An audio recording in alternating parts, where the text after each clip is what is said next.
Hello there and welcome back to another review. Today we're going to be looking at Resident Evil Extinction, carrying on with the Resident Evil franchise. There's still another 3 films to go with the whole collection of Resident Evil movies. So we're on to the third one now. This one it's not directed by Paul W.S. Anderson. This one is actually directed by Russell Mulcahy, who's most famous for directing films such as Highlander. This film borders on sort of a Mad Max kind of vibe. This is kind of the tone they was going for with this film. It's more, like I say, it's more of a Mad Max sort of, desert kind of environment than sort of a Resident Evil type of film. Though in my opinion, it's not as bad as Apocalypse. I think if you, so far up to this point, I mean, I've seen all these films before, but so far up to this point, Apocalypse is the worst. This film isn't far behind it. It's still got its own problems going on. It is still, in my opinion, a bad movie, but it's not as bad as what Apocalypse is. Lots of digital airbrushing in this, lots of things that don't really make overly that much sense. And to be quite honest with you, there's not an awful lot that actually happens in the movie. There really isn't. When you look at it as a whole, there isn't an awful lot that goes on in this film at all. There is really not a lot in regards to the plot and just character development and, just stuff that happens. There really isn't a lot that just takes place in this movie. Even the ending is sort of open-ended. Even the ending, there's no sort of end to this film. I know obviously they were planning sequels, but the ending is just, it's so flat. I mean, Iain Glen is probably the best thing in this film by a long, long way. I'll just get that out of the way here and now. He is probably the best, thing going in this movie. But yeah, we'll be getting into Resident Evil Extinction. So the film starts with the opening of the first film, Alice in the shower. Yes, we know. We know the story, So you think, but it's not really a recap. But opens with that in the mansion, goes into the hallway that we all know that they keep on going on about, the lasers, and they keep bringing this up. Then escapes through like this vent, then gets taken out by a security mine. We learn this is sort of just a training exercise for the clones of Alice. So this is not really the Alice. This is actually just a clone of Alice. Just sort of, like I say, it's like a training sort of exercise, a training sort of thing they got going on, where it wakes up in the mansion, judging how she reacts to different things. And so it's just a clone. And the body is, after she gets blown up, killed, the body is just dumped outside in the boiling hot sun. I mean, that would stink. They just they got all these like Alice bodies, like these clones that have failed the test, so they're just dumping them outside in the sun. So I'd say that would absolutely reek to high heavens. That would stink. Again, we get another monologue about the virus, how it spread. We get Alice talking to us about everything that's happened so far. Usual stuff, just it's ticking over. And like with all these films, I don't go into them to hate them.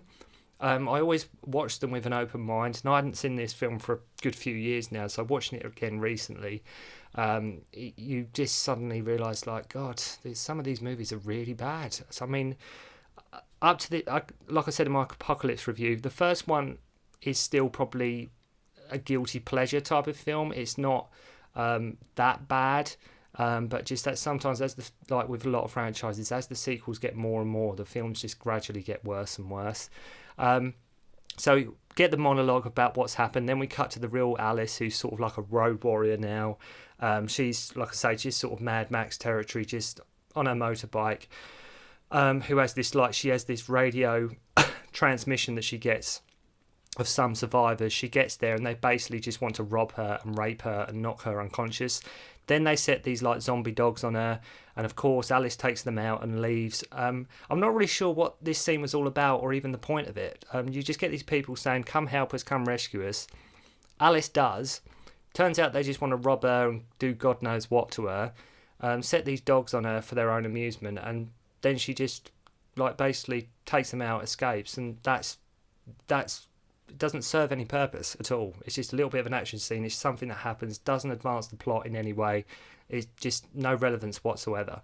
So it didn't advance the plot, as I say, in any way, other than to remind people in the audience just how badass Alice is. That they have to really do drive that on home. Alice is going to take no crap from nobody.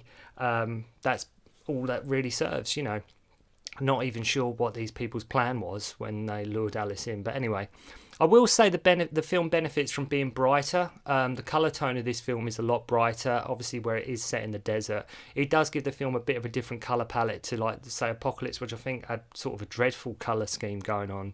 I felt the colours, like the colour tones in the Apocalypse, were absolutely awful.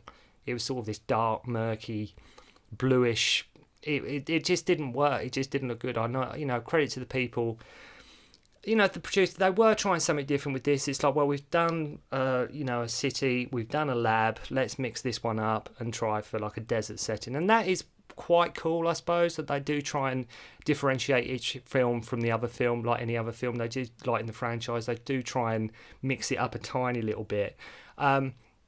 So I'll say the colour tone's a bit better. Then we have this convoy led by Claire. Our main introduction to Claire Redfield. This is the big problem I have with these movies. They get these beloved characters from the video game, and they just do not know what to do with them. They do not know what to do with them. And one of the most famous characters, Claire Redfield, and she's driving this convoy, leading this convoy, and her whole introduction, her dialogue is just, has anybody got any smokes? That is, this Claire Redfield, and all we get is she's leading this convoy and she lights a cigarette. That's all they know what to do with her. So that's Claire Redfield. Okay, credit to the producers, they're putting in characters from the game, but can we flesh them out a bit? Can we do something with them? It's like Jill in the previous film. They get them in name only, and they don't know what to do with them. Here's Claire. Oh yeah, she's from Resident Evil, the game, but you don't know what to do. They don't know what to do with them. So now that is, just flesh the characters out, it'd be nice. Just flesh out characters that we as gamers and as fans know. Can we just have a bit of personality? It's nothing to do necessarily with the actors here that I'm having a go at. It's to do with like the script writers, and it's like, we're just, as long as Claire's there, the fans will be happy, It's like, no, can you please do something with them? Can you make them just half interesting? So then we find out Carlos and LJ from the first film are in this convoy as well. And it's also, by the way, it's worth mentioning at this point that Jill has disappeared. Jill gets no mention whatsoever. She's just gone AWOL at this point. Jill doesn't even get a mention from Apocalypse, because at the end where they all turn up and they pick up Alice. You see Carlos, you see LJ, but no mention of Jill whatsoever. So that's anybody's guess. It's also worth noting as well that Lyndon Ashby is in this movie, who many of you will remember playing Johnny Cage from Mortal Kombat, the motion picture, obviously directed by Paul W.S. Anderson. It's nice to see him, again, popping up in another video game franchise movie. But again, it's nice to have him there, but they don't know what to do with him. Like all these characters, they just do not know. I know it's not a character-driven film, but it would be nice. Some of the dialogue is just... it's pitiful, some of it. So Dr. Isaacs and Wesker's here, having a meeting at their lab underground beneath the desert, and they're confident Project Alice will combat the T-virus. This is what they're going for. This is what their aim is. Then we go back to Alice, who, whilst looting, comes across this mini-mart and just happens to find this book on the floor, this sort of map that she just finds just laying on the floor that tells of survivors and a sanctuary in Alaska. So this is our sort of, she just randomly finds this book laying on the floor about where there's survivors, and there's meant to be a haven where they can go. Just by luck, just by chance, she finds this thing on the floor. So random plot convenience, if ever there was one. So the convoy come across this motel. They act all tough, they come across the motel and they're trying to that's where they're going to set up camp, right? That's where they're going to set up their base of operations. The way they come across, it acts like they've done this hundreds of times before. They know what they're doing. They're all hard. They're all tough. They know, what the danger is. They've obviously been in this convoy for a while. They know whenever they reach a new part of town or a new part, they've got to investigate. They've got to see it's safe. They've got to make sure there's no zombies around, which is fine. So like I say, they've done this a million times. Then LJ goes in and gets bitten right away. He gets bitten right away. So he's going. They're all tough and everything. It's like, right, I'm going in. Goes in with just like a handgun, mind you, and that just gets bitten right away. I mean, straight away, like just so. And of course, it's that old plot thing where he gets bitten, but he doesn't tell anyone. He conceals it, so you know he's going to be on the turn, and he's just keeping it to himself.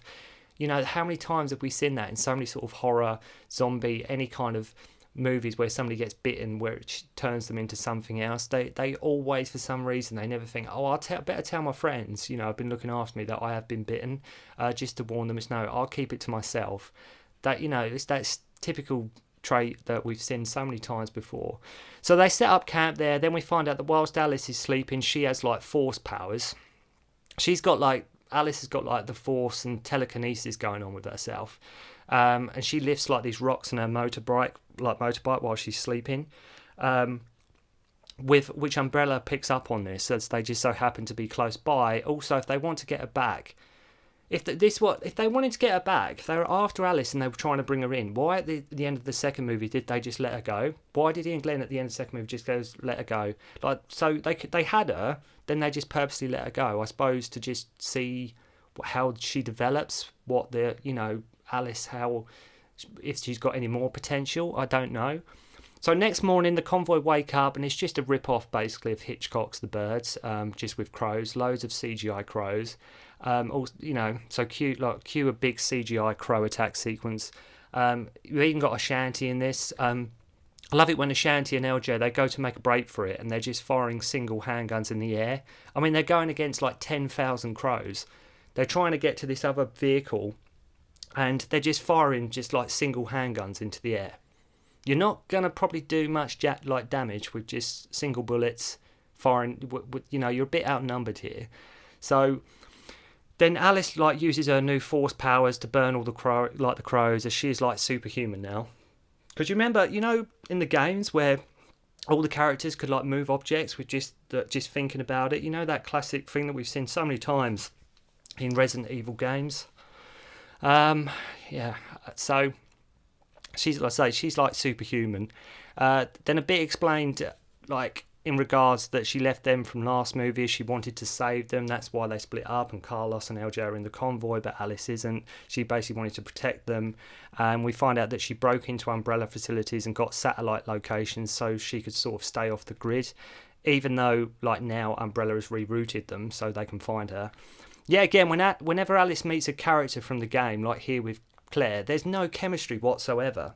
There's almost this like look of resentment on their faces, like they really do not like each other. Like, if you look at Alice and Jill in the previous movie, they obviously were not fans of each other, and it's the same with Claire and Alice here.